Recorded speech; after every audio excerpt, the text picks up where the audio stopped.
The खलजीज। Last video में हम लोग देखे थे कि गियासुद्दीन बलबन के बाद कोई अच्छा रूलर था नहीं, तो खलजी डायनेस्टी वहाँ से स्टार्ट हुआ था। The first ruler was Jalaluddin Khalji. He captured the throne at the age of 70 by murdering the last 2 successors of Balban. Balban के लास्ट के 2 सक्सेसर को मारकर वो थ्रोन कैप्चर किया और वहां से स्टार्ट हुआ Khalji dynasty in 1290 CE. He was assisted by his nephew Alauddin in his military expeditions. उसका नेफ्यू उसको हर जगह हेल्प करता था। Alauddin was a very ambitious person. उसको खुद सुल्तान बनना था, मतलब किंग बनना था। तो he treacherously murdered his uncle who was coming back after defeating the ruler of Devagiri. तो देवगिरी के रूलर को मारकर जब उसके अंकल वापस आ रहे थे तब वो उसी को मरवा दिया। Thus he captured the throne in 1296 CE. तो वो 6 साल के लिए रूल किया। उसके बाद अलाउद्दीन आ गया। वो भी एक काफी ब्रेव जनरल था और स्किल्ड एडमिनिस्ट्रेटर था। अलेक्जेंडर के जैसे उसको भी पूरा वर्ल्ड कॉन्कर करना था। तो गुजरात, रैंथमबोर, चित्तौर, मालवा, मरवार एक्सेट्रा ये सब जगह वो नॉर्थ में कैप्चर किया और ये सारा जगह वो साउथ में। To safeguard his sultanate from the invasions he had a well trained and well equipped army. अपने सल्तनत को वो बचाने के लिए एक वेल ट्रेन्ड आर्मी और सारा हथियार के साथ वो रखता था तैयार। He kept full record of his soldiers huliya and dagh to avoid any substitution. Soldiers का पूरा रिकॉर्ड रखा जाता था। सोल्जर्स को रुपया कैश में दिया जाता था और बहुत सारा दूसरा फैसिलिटीज भी दिया जाता था। Alauddin did not allow the nobles और द पीपल टू अमास मनी। मतलब वो लोगों को रुपया बर्बाद करने के लिए अलाउ नहीं करता था। तो वो काफी ज्यादा टैक्स देता था नोबल्स पे और रिच वेल्दी पीपल को टैक्स बहुत ज्यादा भरना पड़ता था। वाइन का कंजम्पशन और सेल को वो बैन कर दिया था। He organised an effective and administrative efficient system to control revolts against him. वो काफी अच्छा तरीका इंट्रोड्यूस किया जिससे उसके अगेंस्ट कोई लड़ाई ना कर सके। He was the first Muslim ruler who did not tolerate the interference of religious leaders like ulemas and mullahs in his administration. Generally, rulers क्या करते थे? उलेमास और मुल्लाज मतलब जो मुस्लिम्स में बहुत नॉलेजेबल होते हैं और जो रिलीजियस होते हैं, कुरान वगैरह के बारे में बोलते हैं, उस तरह के। तो ज़्यादातर लोग इन लोगों का बात सुनते थे और हिंदूज को या उस तरह से बहुत बुरा पनिशमेंट देते थे, लेकिन ये नहीं सुनता था। Alauddin is famous for his economic reforms. He fixed the maximum retail price of the goods of daily use. मतलब ये बहुत सारा इकोनॉमिक रिफॉर्म्स लाया। MRP के तरह ये एक फिक्स्ड प्राइस सेट कर दिया कि इस प्रोडक्ट का इससे ज़्यादा दाम नहीं हो सकता। वो ग्रेन स्टोर करने का और राशनिंग सिस्टम इंट्रोड्यूस किया। अलग अलग मार्केट प्लेसेस था अलग अलग कमोडिटीज के लिए। जैसे खाने पीने का सामान एक तरफ मिलेगा, कपड़ा से रिलेटेड मार्केट एक तरफ है, उस तरह से। और जो लोग चीटिंग करते थे या जैसे पानी में दूध मिला देना या गलत वेट करना, तो वो उन लोगों को बहुत ज़्यादा पनिशमेंट देता था। Market controllers were appointed for strict supervision over the traders. वो कुछ मिनिस्टर्स जैसे बनाए थे जिनको बोला जाता था मार्केट कंट्रोलर्स। तो वो लोग देखते रहते थे कि बिजनेस में कोई चीटिंग नहीं हो रहा है ना। He also reformed the revenue system. Revenue का तरीका बदल दिया गया था। लैंड रेवेन्यू लैंड होल्डिंग के अकॉर्डिंग था। जिसका जितना बड़ा जमीन वो उतना ज्यादा टैक्स देगा, सबके लिए बराबर नहीं था। The states share was fixed at 50% of the total produce. Total produce का 50% किंग को देना पड़ेगा, सुल्तान को। हिंदूज का लाइफ मिजरेबल था क्योंकि वो मुस्लिम से ज्यादा टैक्स भरते थे। When Alauddin came to know about the super beauty of Padmini, the queen of Chittor, he wanted to marry her, so he attacked Chittor. He defeated the Rajputs. Queen Padmini and other ladies committed jauhar. ये हम लोग Padmaavat movie में देख चुके हैं कि वहीं पर उसके लेडी को उस क्वीन का नाम पद्मिनी दिया हुआ है यहाँ पर। सो चित्तौर की वो क्वीन थी। जब उसका ब्यूटी खूबसूरती के बारे में अलाउद्दीन को पता चला तो वो चित्तौर में अटैक किया कि अटैक करने के बाद, हराने के बाद हम उससे शादी करेंगे। लेकिन हराते हराते में जब तक राजपूत हारे तब तक ये क्वीन और बाकी सारी लेडीज जौहर कमिट कर चुकी थी। जौहर मतलब फायर में कूद के अपना जान दे देना। The story of Padmini, the queen of Rana Ratan Singh of Mewar, was vividly described by Malik Muhammad Jayasi in his epic Padmavat. तो वहीं से वो मूवी बना है। Next is after ruling for 20 years Alauddin died in 1316। उसके सक्सेसर्स बस 4 साल तक ही रूल कर पाए। The last ruler of Khalji dynasty was Khusro. So founder and last ruler, इस तरह से ये सब नेम्स लर्न करना जरूरी है। He was defeated and murdered by Ghazi Malik, who took the name of Ghiyasuddin Tughlaq and became the Sultan in 1320. So Ghazi Malik अपना नाम चेंज कर लिया घियासुद्दीन तुगलक और वहां से स्टार्ट हुआ Tughlaq dynasty. So the Tughlaq dynasty was founded by Ghiyasuddin Tughlaq. He rose from an ordinary position to a high position of governor of the frontier province. He was a great warrior and able administrator. He consolidated the scattered sultanate and restored peace and order as the whole country was in the grip of unrest and lawlessness. ये काफ़ी able ruler था। जब Khalji dynasty ख़त्म हो गया तो एक लोगों में यूनिटी नहीं रहा, केओस हो गया एकदम कि कौन रूलर बनेगा इस तरह से। तो ये सबको वापस से एक किया और पूरे सल्तनत में पीस रिस्टोर किया। ही was a kind ruler. Pageants का कंडीशन को इम्प्रूव करने के लिए वो टैक्सेस विड्रू किया बहुत सारा। He died in an accident when a pandal setup for his welcome fell on him. तो ये कितना आयरॉनिक बात है कि उसी के वेलकम के लिए जो सेटअप किया गया था वही उसके ऊपर गिर गया और वो मर गया। It is said that it was the result of a conspiracy hatched by his son Juna Khan for early occupation of the throne. तो ऐसा माना जाता है कि उसका बेटा ही एक्सीडेंट करवाया था जुना खान, ताकि वो किंग बन सके। Mohammad Tughlaq. After the death of his father, Juna Khan took the name of Mohammad bin Tughlaq and became the sultan. वो भी एक लर्न्ड पर्सन था। उसको भी उलेमास का इंटरफेरेंस पसंद नहीं था।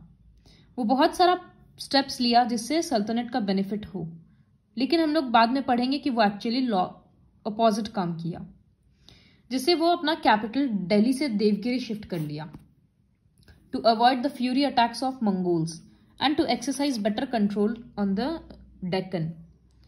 तो उसको लगा कि साउथ इंडिया में कंट्रोल करेंगे तो देवगिरी शिफ्ट कर लेते हैं कैपिटल को, ताकि साउथ इंडिया की तरफ अच्छे से रूल किया जाएगा और मंगोल्स जो बार बार दिल्ली में अटैक कर रहे थे वो भी कम जाएगा। दिल्ली से देवगिरी 950 किलोमीटर दूर है, लेकिन ट्रांसपोर्ट का उतना अच्छा फैसिलिटी नहीं था। तो जब इतने लोग ट्रांसपोर्ट किए बिना किसी ट्रांसपोर्टेशन फैसिलिटी के, पैदल चल के, वो भी इतना इतना भारी भारी सामान, तो काफी लोग रास्ते में ही मर गए। Many people died on the way to Devagiri which was 950 kilometre away. On the other hand his absence from the north encouraged frequent attacks from Mongols. वो शिफ्ट किया कैपिटल ताकि मंगोल्स अटैक करना बंद कर देंगे, लेकिन उसका अपोजिट हुआ। जब वो लोग देखा किंग दिल्ली में नहीं है तो वो लोग और ज्यादा अटैक करने लग गए। 5 साल के बाद वो बोला कि वापस हम अपना कैपिटल शिफ्ट करेंगे दिल्ली, तो लोगों को फिर से वही प्रॉब्लम वापस झेलना पड़ा, इतना भारी सामान लेकर और सब कुछ लेकर वापस जाओ। तो Delhi once again became the capital of the sultanate. Mohammad Tughlaq wanted to increase his military power to conquer more and more territories and cover the loss of all previous projects. वो अपना मिलिट्री पावर और बढ़ा रहा था ताकि हम नया नया टेरिटरीज कॉन्कर करें और जितना भी पहले का लॉस वगैरह हुआ है वो सब मेकअप हो जाएगा।